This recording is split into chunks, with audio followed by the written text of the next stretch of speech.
This is a museum. So yeah, welcome to Indiana Jones and the Great Circle. Bethesda flew me out to California so I can go hands-on with the game, and this one took me by quite the surprise because it's far more open than I anticipated. It is by no means a full-blown open world game, which is actually a good thing for this one, because yes, like any good indie adventure, you will be doing some globetrotting and visiting many locations, including Marshall College, Indy's very own stomping grounds. And in this video, we will be dropping by the Vatican as well. But by far, one of my favorite locations during my time with playing the game was definitely Egypt. It's just so alive and full of exploration, side activities, and some really cool tombs. We're going to talk about it. But yeah, some really important things to know here. The gameplay that you are seeing right now was provided by Bethesda and Lucasfilm.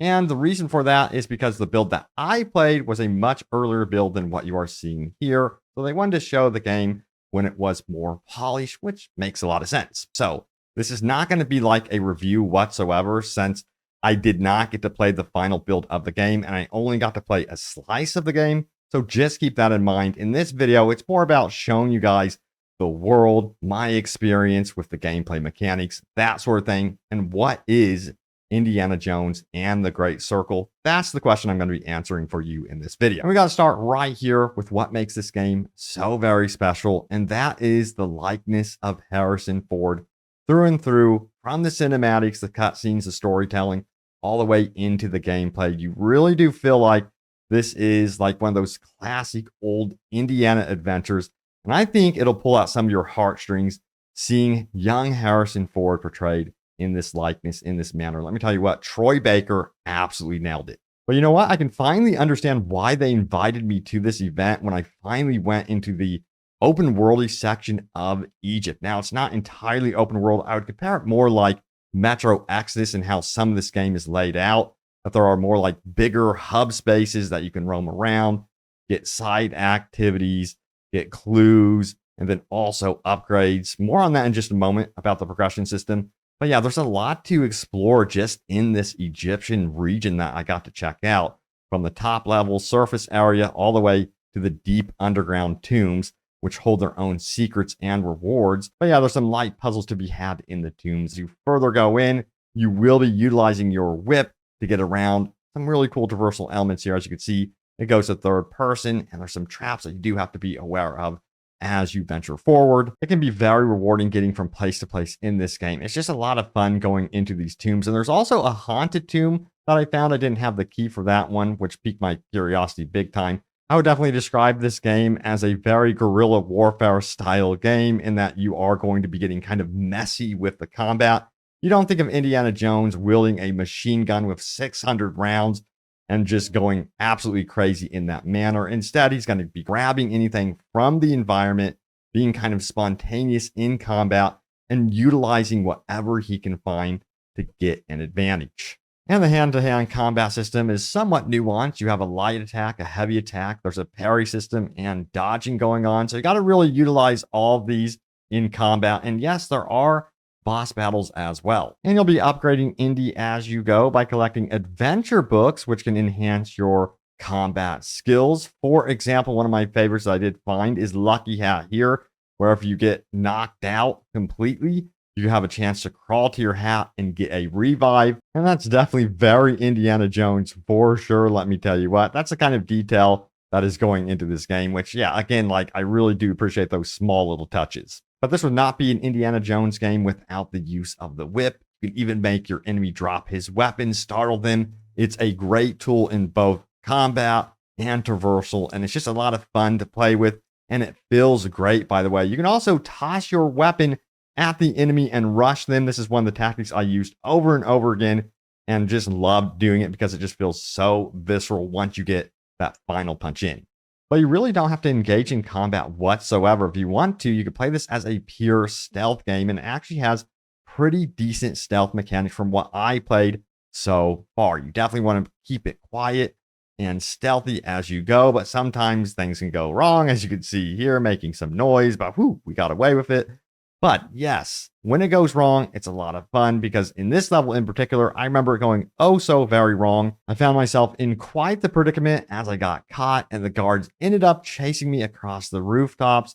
shooting as they went. And then I ultimately decided to pull out Indy's trusty sidearm, his pistol. He only gets so many bullets, so you have to make every shot count, which I did. But, it wasn't enough. I was outgunned, outnumbered, and they also were calling in backup. So I had to get out of dodge, lay low, let things quiet down, and re-enter into stealth mode. So you can see how you can kind of get yourself into trouble. And it's wise to kind of keep it as quiet as possible because these guys do pack a punch when they need to. And you can also utilize Indy's charms to acquire a local outfit so you could slip in and out of certain restricted areas, trying not to be seen. But if you get too close to a guard, they will notice you and they will point you out and say, hey, come here. We need to talk to you. And things could potentially escalate from there.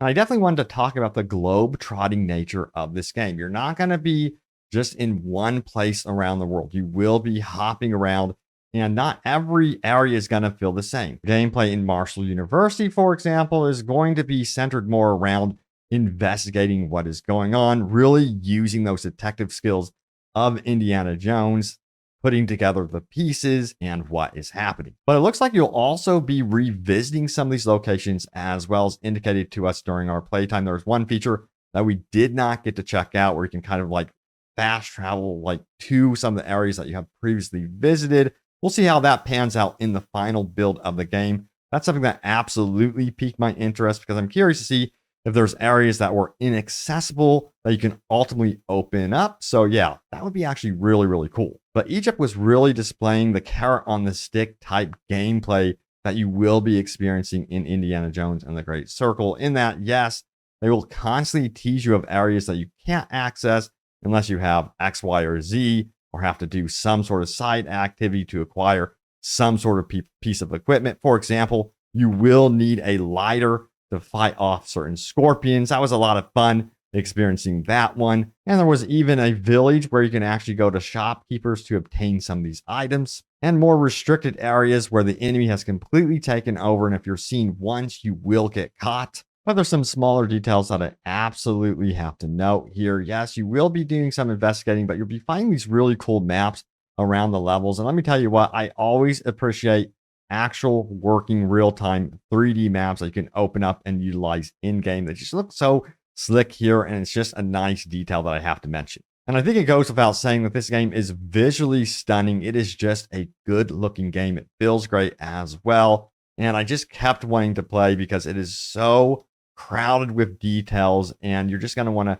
absolutely take in the environments as you go. And you can tell there has been a lot of blood, sweat, and tears poured into this game from the dev team. But the biggest question is, can the entertainment last throughout the entire journey? This is by far not a full-blown RPG whatsoever. But what I am finding more and more lately is that people want games to harken back to the feeling of playing like an Xbox 360 game or what have you, where you can get in, play, enjoy yourself. There's light progression in this game. There is a multitude of ways to play this game, but you're not going to be completely, absolutely overwhelmed. This is kind of like an action adventure game centered around Indiana Jones and his story. Again, I didn't get too much of the story, so I can't say anything there if that is going to be good or bad. Only time will tell with that one when the final verdict is out and all of us have played it. But it does feel very Indiana Jones. And from that, that's a start. I'm just crossing my fingers that this game doesn't have too many bugs when it finally releases. And you're probably wondering, hey, Robbie, when is this actually releasing? Right now, it's targeting a December 9th, 2024 release date on PC and Xbox Series X and S. It's also going to be available on Game Pass. So, hey, there's that. You can at least try it and see if you enjoy it. For a PlayStation 5 version, well, that's going to be releasing in early 2025. And I know I do wish it was releasing all at once on every single platform at the same time. But hey, if this means that they could polish every single platform to perfection, then I say do it that way. We've seen companies doing this more and more lately, and it's been panning out to be a very good idea. I'd rather have companies do it this way, take their time, make sure every platform is getting the love it deserves, and then releasing the game with minimal bugs. So again, crossing my fingers that that is actually the mission statement over there at Machine Gun Games. We'll see how this one pans out. But again, this is by no means a review. Just wanted to showcase some of the gameplay mechanics to you all the world that I explored. And from my small slice, I did really enjoy this one. And I'm honestly looking forward to more when it finally drops here in December. So, yeah, look out for more coverage about all things Indiana Jones and the Great Circle. Hope you guys like the video. Smack that like button if you did. And I will see you all next time. Take care.